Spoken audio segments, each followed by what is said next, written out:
This episode is brought to you by LifeLock. During tax season, your personal info travels to a lot of places. Between payroll, your tax consultant, and the IRS. If your W-2 gets exposed, that's just the ticket for identity thieves. That's why LifeLock monitors millions of data points every second. If your identity is stolen, they'll fix it guaranteed or your money back. Don't let identity thieves take you for a ride. Save up to 40% your first year. Visit LifeLock.com/podcast. Terms apply.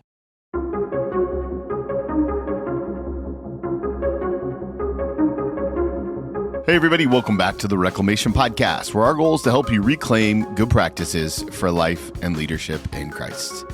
My name is Tony, and I am your host, and every single week we bring you 2 episodes trying to do the same thing, help you move closer to a fully integrated life with Christ. Today on the podcast, Adam Jablin. Adam is an author, he's a speaker, he's an entrepreneur. He's one of those guys that just brings a certain amount of energy. He likes to talk about constant gratitude, about what it means to be a neuro hero. He talks about life coaching, being a spiritual trainer. So many good stories in this one. Adam's energy is contagious, and I think you're going to love it. If you do love it, do me a favor, share this episode with a friend, maybe somebody who you know needs a little shot of energy in the arm. As always, I'm so thankful for you. Every time you share the podcast, it means the absolute world to me. If there's anything I can do to support you, please don't hesitate to let me know. And until then, enjoy this conversation with Adam Jablin. Hey, everybody. Welcome back to the podcast. I'm so excited today to have author, speaker, and coach Adam Jablin with us. Adam, thank you so much for taking the time after months of trying to get this thing scheduled. We finally got it done. Thank you for being here today. Thank you, Tony. I'm grateful to be with you, and I'm grateful that we just opened with that prayer one-on-one before we hopped on. So I'm feeling ready to go. Well, one of the things that I like to do before we get into the weeds of your story is kind of look at a macro perspective. You've done a lot of things. You've got a journey that we're going to jump into various parts, but I love to hear your answer to this question. How would you describe the calling that God has placed on your life?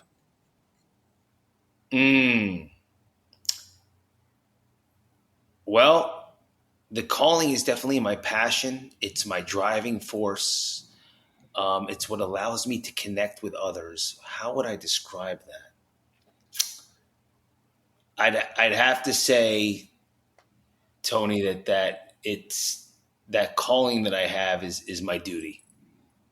It's my duty. You know, he could have taken me many, many times.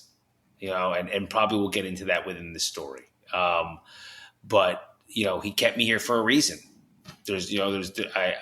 I'm severely overpaid. You know, I shouldn't be on the earth anymore. So it's my duty. I think I'm here to try to fulfill this mission.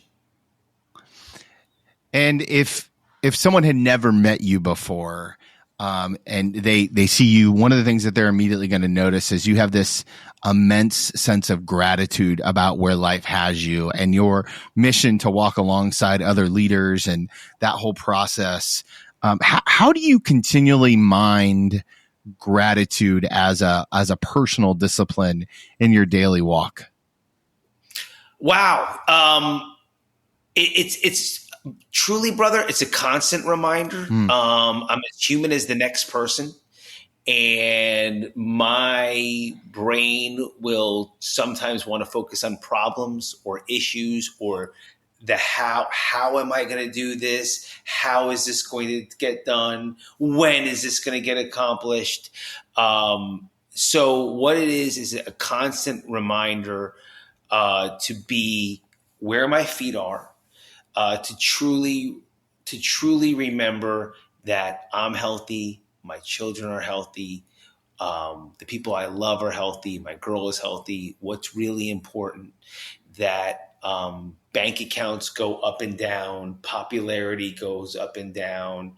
Like my mentor always taught me, there's the wheel that everybody's on. You got the number one record, you got the number one this, and a few weeks later you're number 3, and then a few months later you're at 8, and then before you know it, you're out of everyone's eyesight, and now everyone wants to come back. So you start making a new album or whatever it is, a new podcast, and then you're on top again, and you just go on this wheel. And the idea is, like the prayer we had before, is to be in the center of the wheel, to be so God-centered that you don't constantly go on. And so my job of gratitude is to get off that wheel and to stay in the center. And when I'm there, I'm an extremely grateful man. And when I'm somewhere on this wheel, that's where the ego comes out. Now, I know that there's a lot of leaders listening who just feel like you completely stepped on their toes, and that's good. That's what we're here for. And so how do we get off of the outside of the wheel and get to the center? What are some of the practices that you commit yourself to? One of the things that we say around here a lot is that if you aren't dedicated to your disciplines, you'll be destroyed by your distractions. What are some of your daily have-tos? So, okay, every day I must pray. Every day I must meditate. Every day I must tell 3 people that I love them and let them know how important they are to me. Every day I must focus, not necessarily act, but focus my mindset on what my goals and my visions are. And every day I must help another soul. Wow. So for me, when my driving question somewhere in my brain, when my primary question somewhere deep down, when you really got to get to know Adam, was, how am I ever going to be as successful as my father? Like, if you strip me down, there was that question. What that question did was, it made me compete with somebody I love very, very much. And it made my primary question in life about money. Right? How am I ever going to be as successful as this? How am I ever, right? So you could put in your own X and Z. I'm being very raw and real with your audience. I'm getting naked. When I was able to change that question to, how many people can I help today? That is when all of the abundance started coming to me. Right. So so if you even strip down my first primary question, which was, how am I ever going to be as successful as my father? It was about finances, or let's just say wealth. It was comparing me to somebody that was my hero and my idol. And if you take it one step further, what it really was is, am I good enough to be loved? And will I be abandoned? Yeah. Right. Keep stripping that question down. You're like, why are you worried about that? Why are you worried about that? Why are you?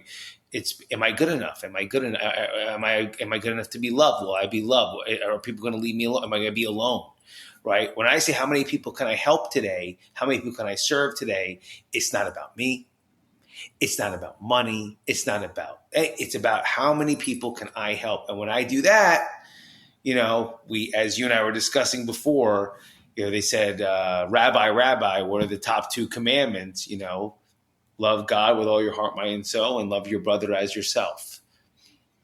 Yeah, I appreciate that, because there's that, in that command, there's that not so obvious statement that you have to love yourself first in order to love other people.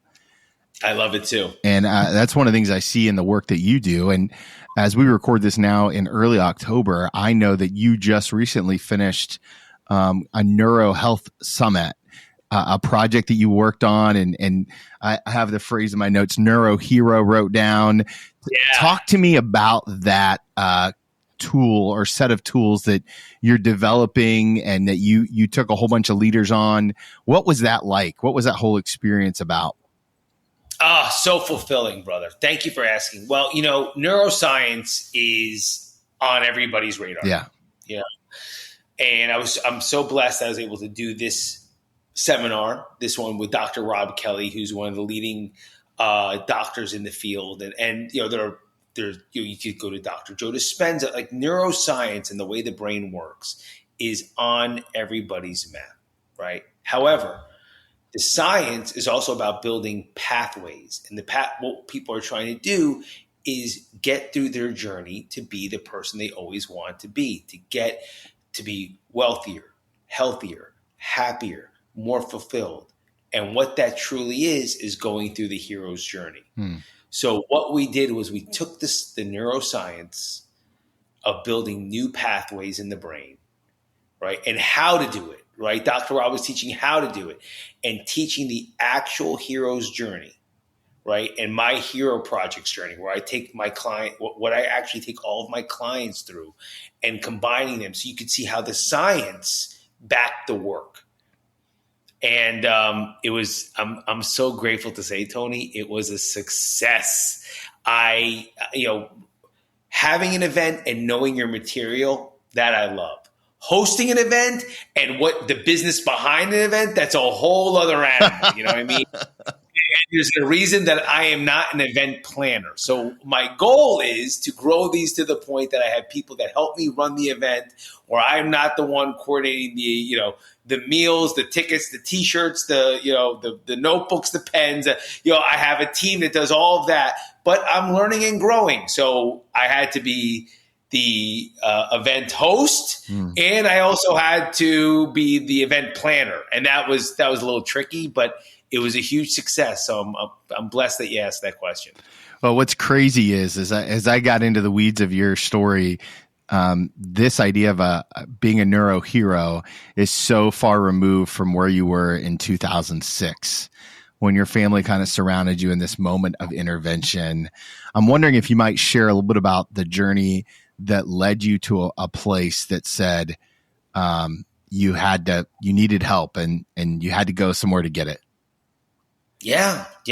Thank you for asking, brother.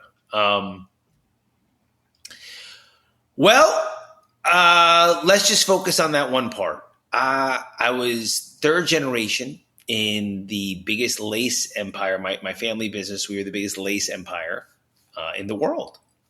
I'm very proud, right? And I was the third Jablin to go in. And I had these heroes, my father and my grandfather, and one was a captain of industry. My grandfather was, I would say, the Joe Montana, right, of manufacturing lace.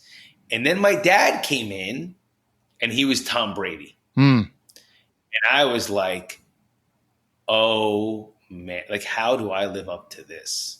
And I worked really hard, but I drank like a fish. And, I'm an alcoholic and an addict. So, I would feel a symptom just to be able to take the pill. I had Oxycontin and Darvocet and Percocet for my hurt knee and my hurt shoulder. I had Ambien to sleep. I had Xanax to calm down. I had uppers, laughers, downers, screamers, you name it. I was a walking pharmacy. And finally, at that point where you're talking about, I actually couldn't control my body anymore. And that was weird. You know what I mean? Because I was all about my body and my charisma, and I couldn't control. Like, I was taking all that stuff to relax the brain, but not that I wanted to lose my body, to actually control my body. You know what I mean? And I remember being with my wife and drinking, and all of a sudden, like I had so many pharmaceuticals in me. The wine would mix with the Xanax and the Ambien from the night before, and my eyes would be rolling in my head, and I'd be slurring. I couldn't control the body anymore, and I made a fool of myself and got into fights and arguments. Nothing physical, but I just got really, really dark, Tony. Really, really dark, and I was like, "What is this all about? Like, what is life all about?" I felt like everything was a sham. I mean, is this what life's about? Business and living up to these heroes and putting more money in the bank and getting more cars and politics. I don't believe any of these people, and the NBA is fixed and the NFL is fixed. Just everything was just dark. Yeah. And before I knew it, I walked into an intervention because of so many consequences that I had piled up. Everyone was able to get together and be like, Adam has a problem. And dude, I remember like yesterday, like I went as a people pleaser. Like I remember hearing in my head and saying it out loud, like in the movie Goodfellas, when Ray Liotta goes like, "Okay, take me to jail." Like that's what I said. I was like, "All right, take me to jail." Like I saw rehab as jail. What I didn't know was it was going to be the biggest gift in my life. It was going to be the biggest present I was ever given. And it allowed me to understand the disease of alcoholism and addiction. that it is a disease. By the way, it takes four components to be a disease. You have to be progressive, worse over time. You have to be chronic, always there. You have to be primary, not secondary. And you have to be fatal. It kills you. If you take one of those away, you have a disorder. And disorders are bad enough, right? But if you have all four qualifications, you have a medical disease. So I had to learn that I was sick and not a bad person. And then I had to learn about spirituality. And I remember, Tony, I remember a poster saying, make the appropriate face with the appropriate emotion, right? So there was a smiley face and a sad face, and it showed everything, confused, anger. And it hit me like a ton of bricks. I was always smiling, even when I wanted to kill you. Like, I smiled. I was such a phony, right? And everyone in there was a phony. They were just wearing a certain mask. Wow. They would always show upset, but sometimes they were happy because that was their way of getting what they needed. There was everybody, so all the people in there were phonies with me, but mine was this big bullshit, charismatic, winking at you, pointing. But I was dying inside. I wasn't that happy. I wasn't that charismatic. I was putting on a front so I can get what I want. And so this place slowly started putting me together. I had a profound spiritual experience in this treatment center. I was truly introduced to God in a way that I never had before. And that was by Father Ron, is that right? Yeah. Now, Father Ron, this is interesting, right? Because you're a Messianic Jew, and Father Ron is a Catholic priest. What was that relationship like in rehab? It was amazing. I mean, looking back, I look at it, what a trip, but it was, the truth of it was, I didn't know about spirituality and religion. Yeah. Like, really understand it. I law of attraction and maybe wear a bracelet and, open a door for an old lady and think you have good karma. And, but I didn't really understand what the principles and the values of God were. Or the virtues, even the virtue. And I'm sitting there with a Catholic priest. This is like day 3 or 4 into rehab. And he asks me if I believe in God. And, quick answer for everybody. If you're ever sitting in an office of a Catholic priest and they ask you if you believe in God, say yes. Right? I'm going to put that in the notes. Yeah. Yeah. I give him some woo-woo, ridiculous answer. And I heard Tony, he goes, all right, take it easy. And I heard that a lot. So I guess one of the things I didn't realize was how wound up I was. I heard that a lot. Take it easy. And he asks me to put my arm out. So I put my arm out and he goes like this, right? So this is his hand. And he goes like this. And he goes, do you see what I did there? And I'm looking at my arm and I'm looking at the Father. And I'm looking at my arm. I'm like, Father, I'm sorry, I don't see anything. So he does it again, very gently. He goes, do you see what I did there? So I'm looking at my arm, I'm looking at my Father. I'm like, Father, I'm Jewish. Maybe there's a disconnect here. He starts laughing. He does it again. He's like, you see what I did this time? Now I'm feeling really uncomfortable. So I start using humor because I'm like, this is strange, right? So I'm like, Father, I heard about you guys and little boys. You know what I mean? He starts laughing. He turns the lights off and he puts a light on, right? A UV light on. And there are all his fingerprints, purple fingerprints glowing. Wow. Right. And he goes, Adam, do you believe that there's been a power all around you that you can't see, taste, touch, none of the 5 basic senses that has been guiding you, protecting you, and brought you here to this moment with me? And I'm looking at these fingerprints glowing in the air. And I'm like, Father, I can believe. And he turned the lights back on. And Tony, I was like, whoa, do it again. I thought it was like a magic trick. I'm like, do it again. But what happened was this Catholic priest took this Jew from Jersey and downloaded him into the matrix. He allowed me to have, for the first time, my own understanding and concept of a power greater than myself. We didn't get into the 5 books of the Torah. We didn't get into Jesus's teachings. We didn't get into the Apostle Paul. We didn't get into Genesis. We didn't get into Revelations. We got into, can you believe? Yeah. That simple. And that day changed my whole life. Now, how long were you in rehab for? 28 days. 28 days. And I'm going to ask you an impossible question. So just be ready. I think you're up for it. If you had to summarize what you learned about God in those 28 days in one sentence, what would it be? God is real. Now, so keep going. So let's play with that sentence real fast, right, Tone? Yeah. God is real. And therefore now your faith in him is going to show that relationship. If you believe that's a loving God, because God is real, you will feel a loving God. If you think that is a vengeance God, God is real. You will find that revenge in your life. God is real. If you believe God doesn't care about you, you will feel like nothing cares about you in your life. But at the end of the day, God is real.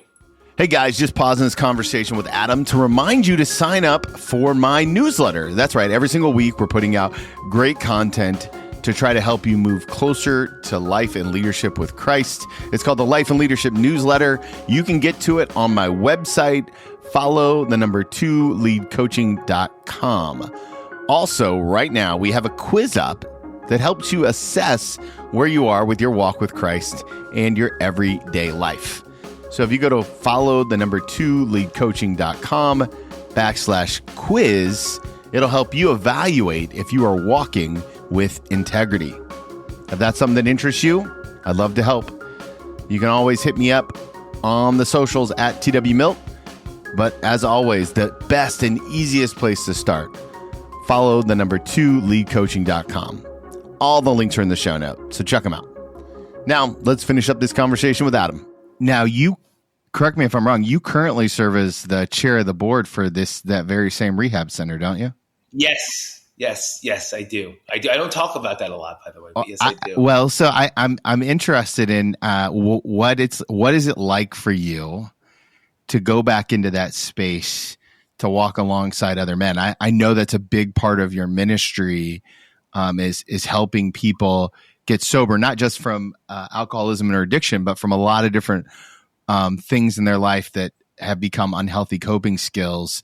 What's it like for you now to walk back in as the chair of the board?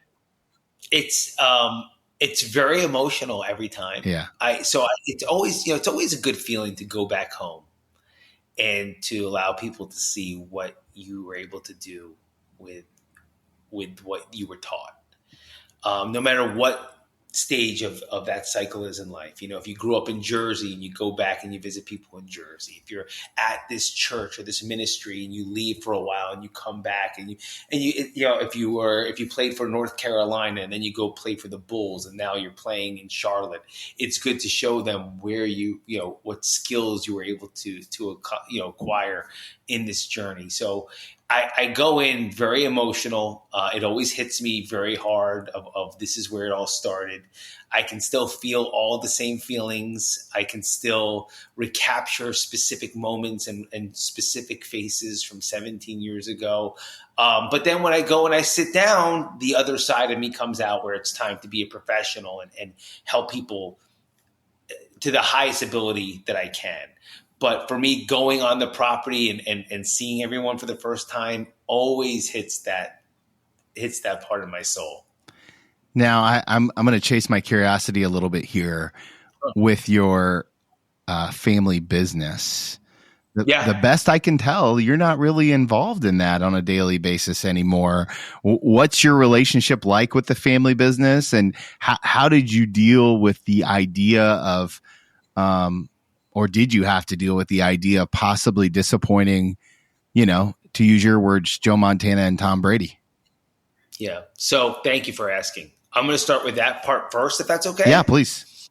And then I'm going to answer what happened, which is nothing short of a miracle. Love it.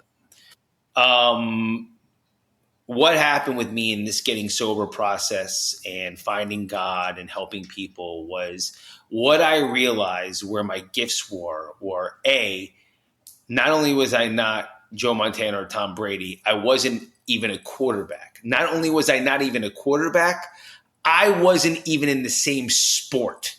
Okay. Where I was a coach, and what kind of coach I was like Phil Jackson from the Chicago Bulls, who's like a mentor in the Lakers. He's been a guiding force in my life. He's somebody I look up. He's been nothing but gracious to me in my life. So what I found out was I wanted to be like these idols. And if you ask me who my favorite player of all time was, it was Michael Jordan. You know what I mean? Yeah. But I'm not these people. I am not these killers. I am not these killer. What I am is somebody that knows how to lead from my heart in a spiritual way. I know how to get people together. I know how to get people harmonious. I know how to bring the best out in people. I know how to mentor them, meaning I know how to show them what I've done. I know how to coach them, meaning I know how to bring the best out within them. And I know how to teach them, meaning I know how to show them how to go to A to B, B to C, C to D. And those are 3 different skills: mentoring, coaching, and teaching. And when I realized who I am and what my abilities were, that was when I was able to take over the company. Because I'm not a quarterback. How can I lead like that if I don't have an arm? I don't know how, but I do know how to lead. Yeah. I just lead from a completely. So that was when I started to shine. When I started owning my own skills, all of a sudden, all the clients wanted to talk to Adam. All the customers wanted to talk to Adam. There's something about Adam. They're not calling Bob anymore. They're not calling my dad. They're not calling Morton anymore. My dad starts living in Aspen. He doesn't even want to be around because he's not the man anymore. My whole team is always coming to me. I lead from a very peaceful place, not from a very this kind of way. And we thrived. But the family business, we decided – right before COVID, we got an offer that you just couldn't refuse. Sure. Right before COVID. And like I said, we were in intimate apparel, and there's a story behind that. But I do think it's worth sharing with people about having a vision and understanding the future. My customers were some of the biggest names out there, or are the biggest names out there in my, right? So Victoria's Secrets, La Perla, Hanky Panky, Hanes brand, you name it. Like, I'm dealing with the biggest of the big. Multi-millionaires and a couple of billionaires. Yeah. And just to understand why I'm bringing this up, they did not believe in the power of Amazon. Oh, kid, you don't know what you're talking about. A woman is always want to go to a store and try a bra on and a panty on, and brick and mortar isn't going anywhere, and you people are crazy. And okay. I'm letting you know right now, my wife orders 3 pairs of shoes and 2 bras and sends back what she doesn't want. But okay. And they did. You can look at their stock prices now, just so you can see how much they didn't believe. Okay. And at that time, the Me Too movement was very big. Not saying right or wrong. What it did do for, like, of course, you want women to have rights and for their voice to be heard. But what it did to high-end fashion was it killed it, because now we're like, we don't want to be seen as sex models. And So the style, if you look at fashion, got very clunky looking. So we were up against forces of nature. And at the same time, we had no idea what we were sitting on real estate-wise and how much our machines were worth overseas. And we got the call. And by the way, we're focused, right? So imagine, what does Tony say? Where attention goes, energy flows, right? So we're focused on business. I'm not focused on how much the real estate is. I'm not focused on what China's worth buying the machine. I'm focused on how do I keep this empire alive in the United States of America. You know what I mean? And we get the call, and the number was ridiculous. And before we knew it, it was time to prepare an exit strategy. I got every single one of our employees a job. Wow. Every single one. And there was a time where my dad's finally like putting the cowboy hat up, and he's like, I'm not a businessman anymore. And it was time for me to launch the Hero Project. One of the things that I love to ask high capacity leaders is discernment when it comes to the voice of God. You're obviously a leader who is dependent upon your spiritual journey. You call yourself a spiritual trainer, which I love. How did you know that, besides obviously the number was what you wanted it to be, or, taking out all the business side of it, how did you get that sense of peace that God was giving you a nudge? Or how do you discern that now? How do you know it's God's voice and not just the burrito you had the night before? It's great. Well, I believe it's a lot of prayer. It's a lot of contemplation. It's a lot of trust. It's a lot of sharing with the right person. I'm a really big believer in having an outside reference to your life. So sharing with somebody that you can trust, that will at least give you direction and guidance that's for your benefit. And divine timing is divine timing, and when there's 3 seconds on the clock, there's a moment that you can pass the ball. It better be the most perfect pass, because that's giving the person that's going to take the shot that many less seconds, or you have to make the shot. And making a decision is the hardest thing for us humans at certain times. Just making a decision. But not making a decision is purgatory. Right. So you have to blend this human element and component with God's great plan and his divine power, and realize that you'll live to see another day. The move from lace and intimate apparel to the Hero Project feels like a hard turn. I'd love to hear the genesis story on how it was born. Yeah, well, there's a few components, 3 components. One was, at the time, I'm 15 years clean and sober, and I go to a 12-step community, and in that community, we have things called sponsors. These are men or women that will take you through the steps. And at this point, in my 15 years, not only am I sponsoring half of my town, I'm sponsoring very high-end celebrities, athletes, because they love me not only because of my charisma and how much I love recovery, but so funny how these people love fashion. Like, it's rock stars want to be in fashion. Fashion people want to be rock stars. These people want to be, everybody wants to do something that they're not doing. These actors want to be in bands. People, right. Everyone wants. So they love that I was like this fashion guy. It was very attractive to them. So I have all these years of recovery and giving back and doing everything I can to help another soul. And then I have a friend of mine that runs a very, very high-end agency. I don't want to mention the name because it'll just be too apparent, especially if people go through my Instagram, and it'll just be too easy to break confidentiality. Sure. So it's a very high-end agency for athletes, celebrities, entertainers. And he's having a problem with one of his highest entertainers. And he asks me to help. And I'm like, dude, I don't do this professionally. You know what I mean? Like, I'm a 12-step guy. I help people. He's like, dude, we've gone through every doctor, every coach. I've known you for 17 years. I know exactly who you are. I saw the end. I saw you get clean, sober.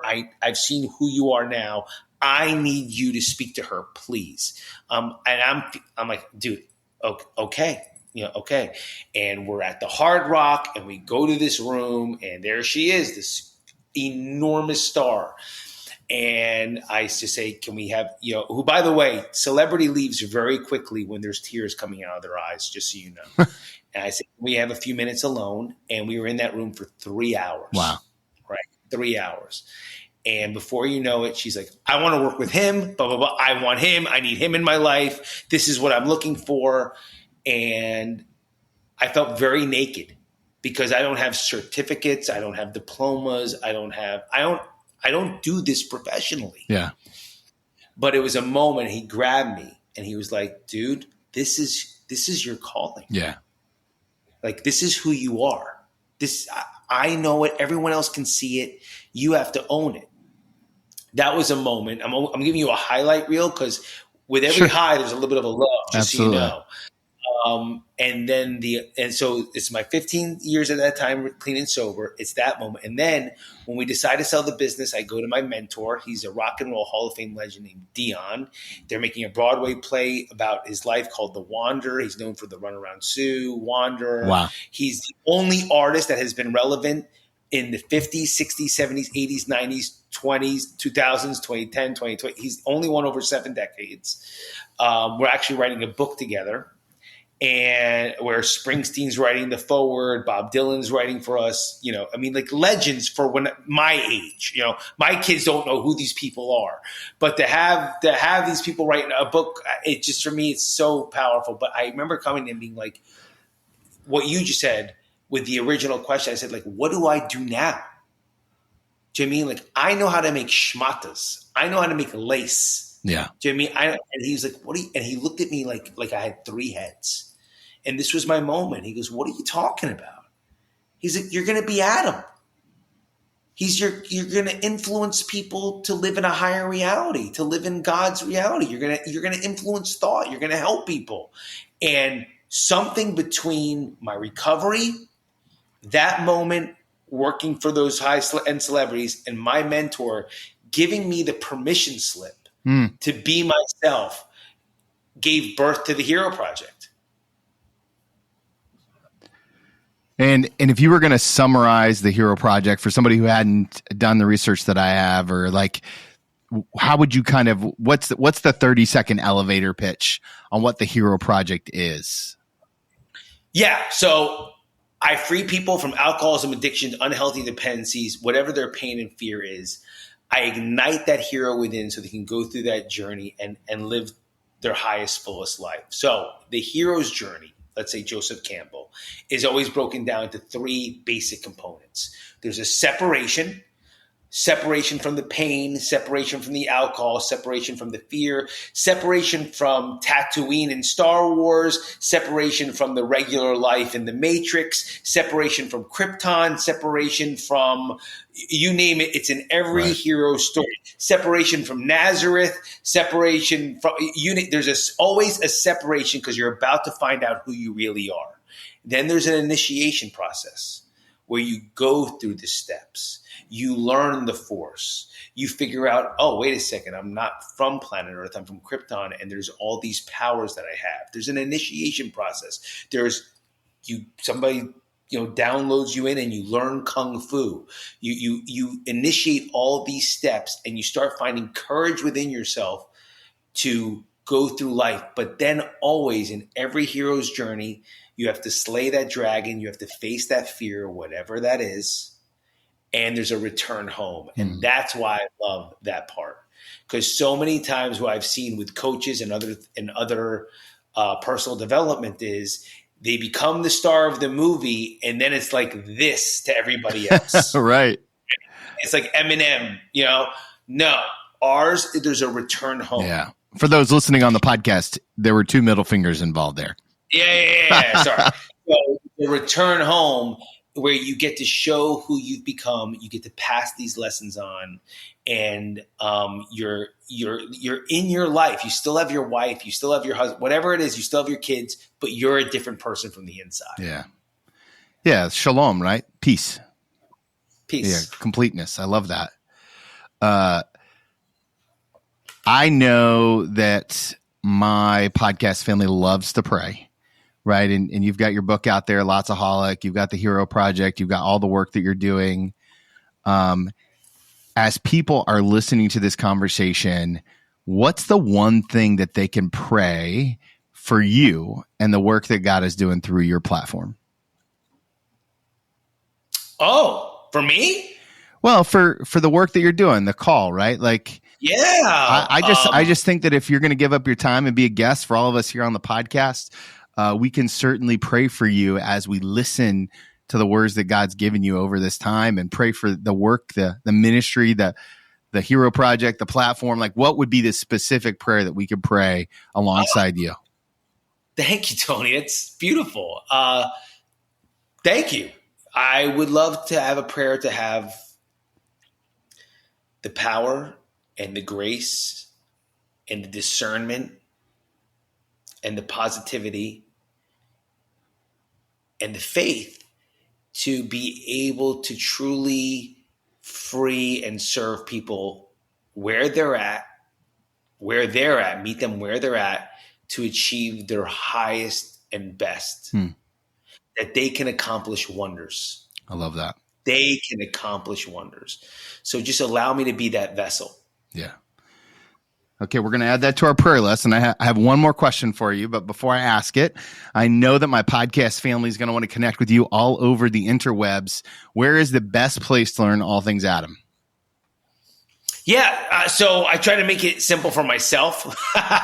So it's at Adam Jablin anywhere, Instagram, Facebook, TikTok, LinkedIn, and please reach out. We will get back to you immediately. Yeah, we're here to help. Yeah, and he's really active, guys. He's really active on Instagram. It's worth going through and checking out the videos, and a lot of good content out there, and good on-ramps to get connected. Okay, last question I love to ask people. It's an advice question. I'm going to ask you to go back and give yourself one piece of advice, except I get to name the season of life that you're in. And so I want to take you back to 2006, the day after you graduated from rehab, or the day after you left rehab. Okay. If you could go back in time and sit knee to knee with that younger version of Adam, I want you to hold his hands and look him in the eye. And I want you to give him one piece of advice on what the next 17 years are going to hold for him, or how to approach it. What's the one thing that you're going to tell him?